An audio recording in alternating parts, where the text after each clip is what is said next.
evasive guys can't even be jumped. And the similar thing for like trample. Trample is somewhat evasive. It's like almost partial evasion. Yeah. It might again make them less likely to block, and it kind of gets extra damage through, but it's not as high quality as just flying or unblockability. And then I don't know, any other evasive qualities that horsemanship besides just horsemanship. Shadow. No, horsemanship and shadow. And vigilance. I guess. I mean, again, like you said, I think that these fall under the.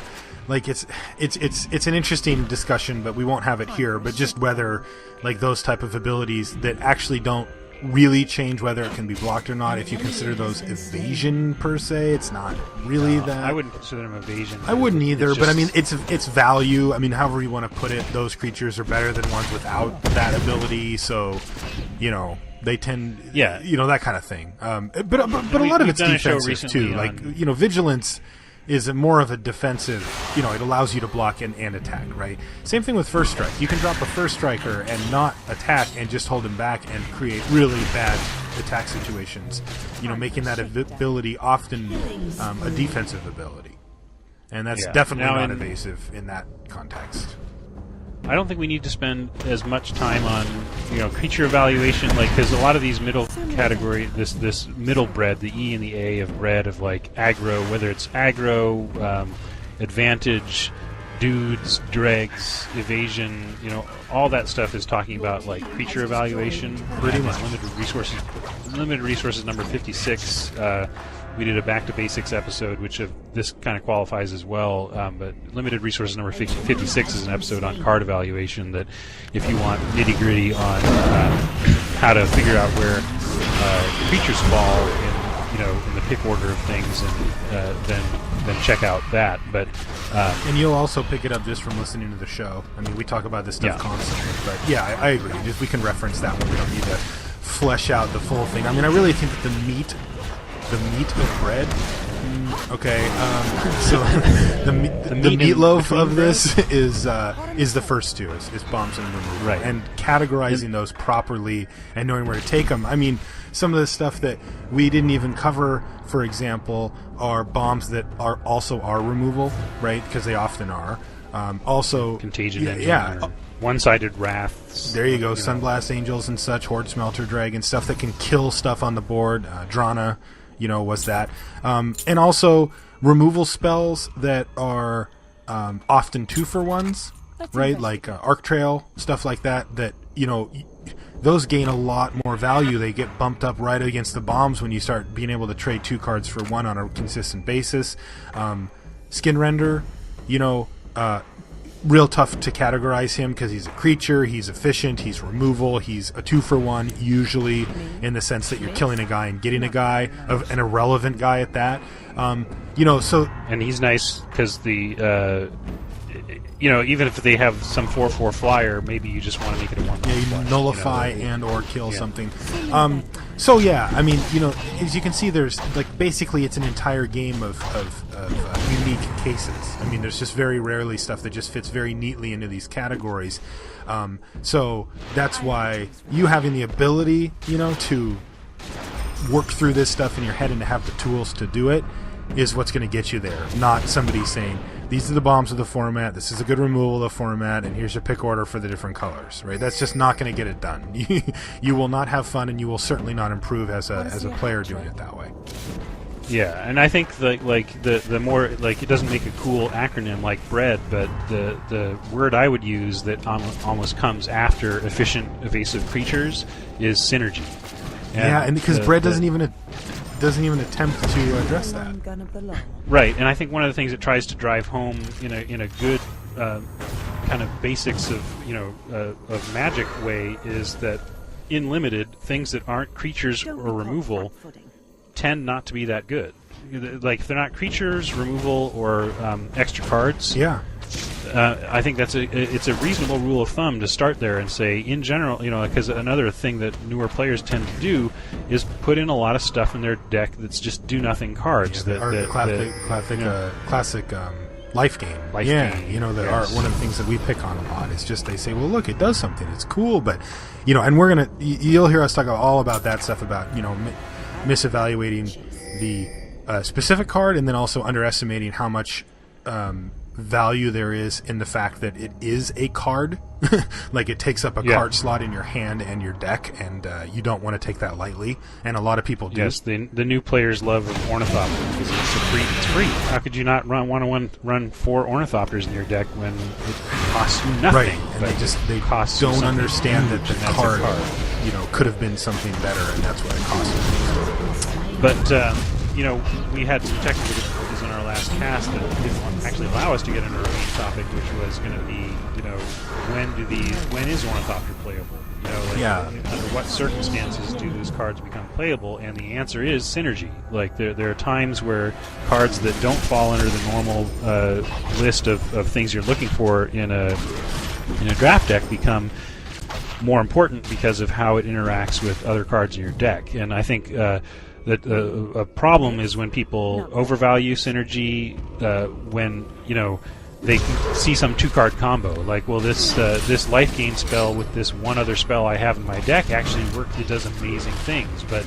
the trouble is cards need to be good on their own. So, like what you're looking for in synergistic cards under the, you know, in kind of the unstated next category of bread is cards that are reasonable, that do something reasonable without interacting with anything else in your deck, but interact really well with certain cards in your deck, and that becomes a density level. Like there's you know, in terms of the when you play the unplayables, well, you play them either when you know, over what is always the question, like when you don't have anything else and you got to run something, or when no, actually it on its own it really doesn't do anything, but it actually interacts and does something worthwhile to 10 other cards in your deck.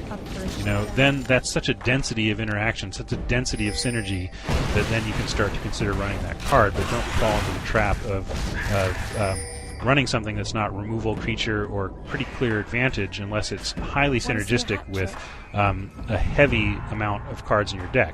And that's where you get into something like equipment. Yeah. Like equipment is not removal, it is not bomb for the most part. There's the examples of that. Some of the greatest bombs in limited history have actually been equipment, and they're not efficient creatures, but they are synergistic with probably 15 or so cards in your deck. And of course, evaluating equipment is probably too much for the scope of this particular episode. But that's a good example of a simple, straightforward synergy. Why, despite it not being in that list, a good piece of equipment is definitely playable because it is so synergistic with so much of your like deck. your creatures, right? Like if you have 14 creatures, it's probably synergistic with all of those, so that's good. Yeah. Okay, so I think we're good here. I mean, we went definitely in depth, and I think we covered a lot of good stuff here. So I think we should wrap this bad boy up and get it shipped off. That sounds good. We got people waiting for the new LR. We do. Okay, so first things first, we wanted to say thanks again to Card Kingdom for sponsoring us. We're looking forward to a long and happy, prosperous relationship together. What did I want to say? There was one thing I wanted to say. That they offered to potentially do some prize support for us if we have a contest we want to run or something like that Card Kingdom might kick in. They said just ask them and some incentive. they'll work with us or whatever. So that's cool too, something to look forward to for our listeners. Twitter. You can follow us on Twitter. If you're not on Twitter, you should be. It's a cool thing, way to interact, etc. I am Marshall LR Cast on there, and Ryan is Modo Godot, MODOGODOT. The primary way that people reach us is through comments on our where the show's hosted, or through email. And the email address for us, this is for anything, feedback, suggestions, criticisms, decks or whatever. Send it to us. We're very slow to respond. We read everything, but we usually tend to respond in big chunks, so don't get offended. Yeah, you might have sent an email to us 2.5 months ago, and we'll get back to you. Yeah, it happens. So please we get a lot, so just be patient with us. But it's limitedresourcespodcast@gmail.com. So it's kind of long, but it's easy. So yeah, Limited Resources Podcast at gmail.com. We had a video go up last Friday on MTGO Academy. Yeah, it was their holiday special. Yep. So we put up a thrill ride of a video over there. We've had a couple of really dramatic ones lately. MTGO Academy is where you can watch our videos. Okay? Check All it right. out. So that'll wrap it up. Happy New Year, everybody, incidentally. And yeah, until next week, we will talk to you then. See you guys.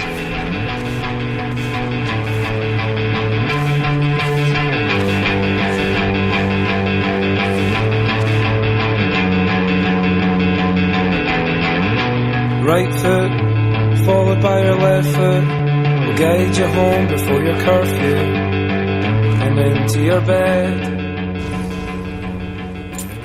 Standing on a tiptoe.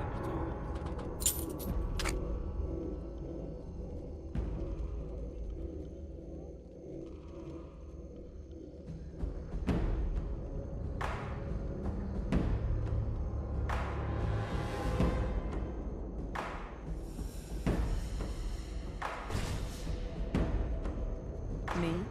Miss? Not by a long shot.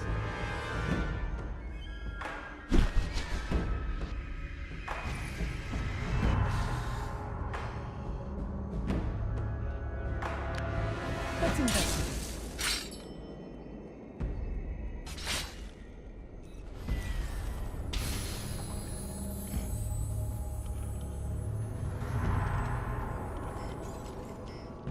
I have the tools for the job.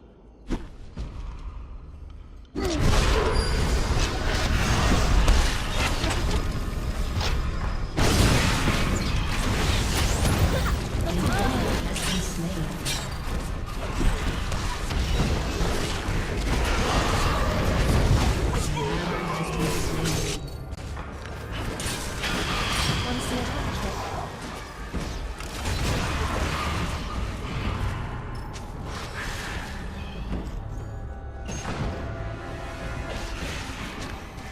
Don't be caught flat-footed. An enemy has been slain.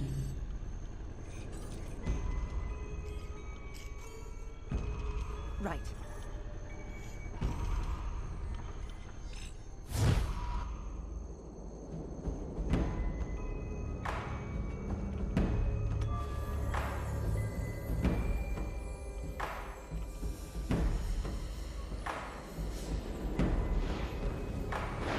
Me? Miss? Not by a long shot.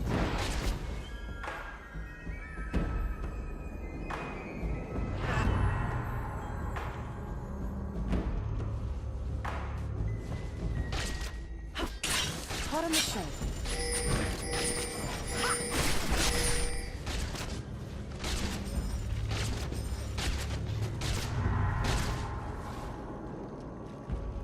Meet the long gun of the law.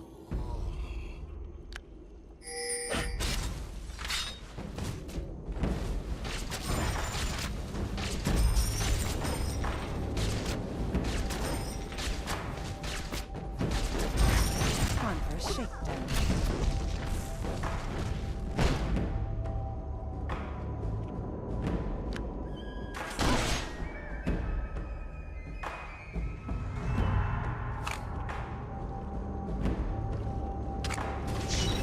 Boom.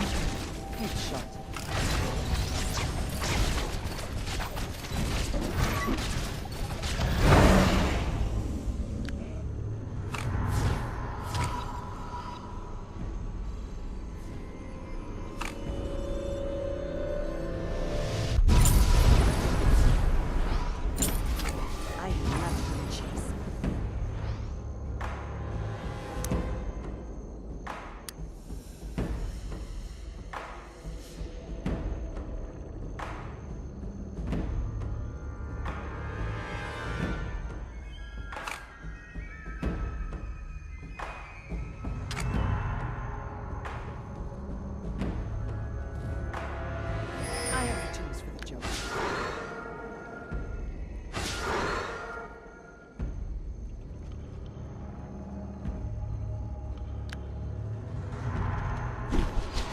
have a good chase.